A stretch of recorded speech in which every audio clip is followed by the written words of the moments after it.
You clicked on this video because you want superhuman grip strength, not just stronger hands, but the kind of grip where you can deadlift without straps, where your handshake makes people remember you. Listen, your grip is probably your weakest link right now, and it's destroying your progress. But I'm about to fix that. 5 exercises, that's all it takes. Look, I'm not gonna sugarcoat this. The first time you try this exercise, you're gonna feel stupid because it looks so easy, and then 10 seconds in, you're like, wait, why are my hands dying right now? So here's the deal. You've probably never trained your pinch grip in your entire life. It's that specific type of strength where your thumb has to work directly against your fingers. And when I say never trained it, I mean your thumb is about to discover muscles it didn't know existed. Here's what makes this absolutely insane. Elite grip athletes can hold 90 pounds using nothing but their fingertips, just their thumb on one side and fingers on the other. When normal people see this, they think it's a magic trick. Then they try to hold even 20 pounds and their hand gives out in seconds. That gap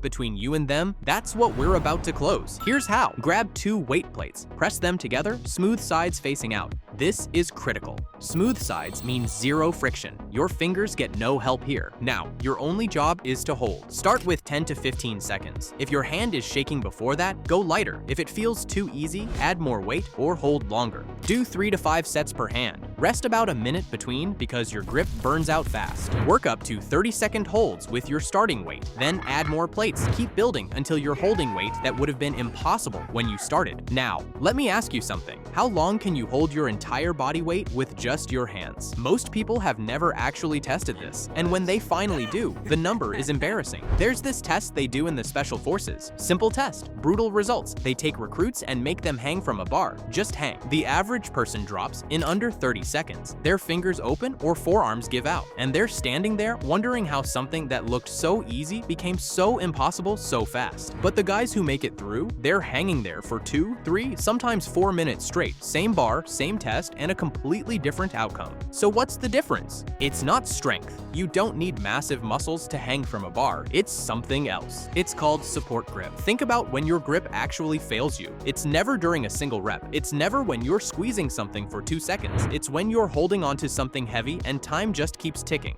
Your forearms start burning, your fingers start opening, and eventually your body makes the decision for you. That's the support grip failing. So here's what you're gonna do. Find a pull-up bar. Could be at the gym, could be a playground. Doesn't matter. Grab it with both hands and hang. Just exist there while gravity does its absolute best to pull you off. 60 seconds. That's the target. That's where support grip goes from decent to legitimate. So here's the protocol. 3 to 5 hangs. Max time every single set. When your grip fails and you drop, that's the end of the set. Not when it hurts, not when it's uncomfortable, when you physically cannot hold on anymore. Rest for 2 minutes between hangs. And once you can hit 60 seconds consistently, the real progressions begin. Add weight with a dip belt. Progress to 1-arm hangs. Push yourself into territory where even elite athletes struggle. There's this old boxing gym in Philadelphia. Peeling paint, cracked floors, the kind of place where legends were made before anyone cared about Instagram. The trainers there had this brutal test they'd give every new fighter who walked through the door. It didn't matter how tough you thought you were or how many street fights you'd been in. This test humbled everyone. It wasn't about throwing punches, they'd make you do pull-ups, but not on a bar. When you try doing a pull-up on a rope or towel instead of a bar, your hands can't fully close around it and your fingers struggle to get a solid hold. A punch is only as strong as the grip behind it. If your hands can't hold tension under fatigue, your power dies halfway through a fight. So they'd hang a towel over the bar and watch cocky fighters realize they couldn't even do 3 reps. Most people can bang out 10 pull-ups on a regular bar, but grab a towel, their max reps drop to 3, maybe 4 if they're legitimately strong.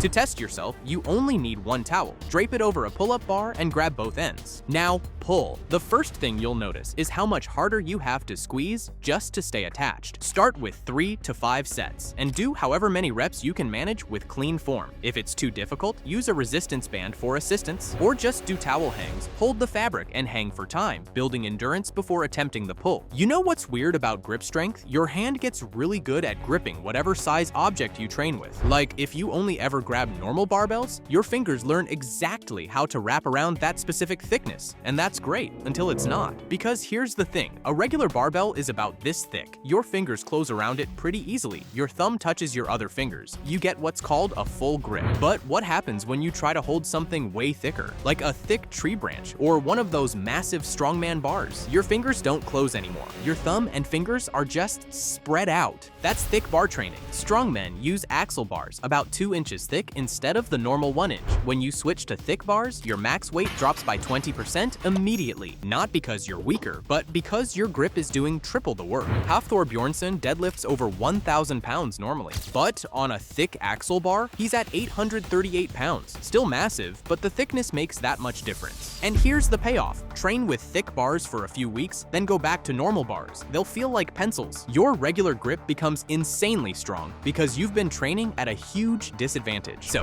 here's what you do. If your gym has an axle bar, use it for deadlifts, rows, or holds. Start at 70% of your normal weight and progress slowly. If not, get fat grips. They're rubber sleeves that slide onto any bar and make it thick. Put them on your rows, pull-ups, or deadlifts. Train with thick bars twice a week and pick 1 or 2 exercises per session. Don't use them for everything, or your grip will give out too fast, just enough to force your hands to learn this new position. There's a photo of Bruce Lee that doesn't make sense at first. He's not punching, not doing a flying kick. He's sitting calmly with his hand buried in a wooden bucket, moving it in slow circles, like he's washing invisible dishes. That bucket was filled with rice, and he did this every single day, not occasionally, not when he felt like it, every single day. Here's what makes that interesting. Bruce Lee could bend steel bars with his grip. He could do one-arm push-ups using just 2 fingers. His hand speed was so fast, cameras couldn't capture it properly, and his secret weapon wasn't exotic. It was a bucket of rice from the grocery store. The method goes back centuries to Shaolin monks who needed hands that could strike like hammers but move like water.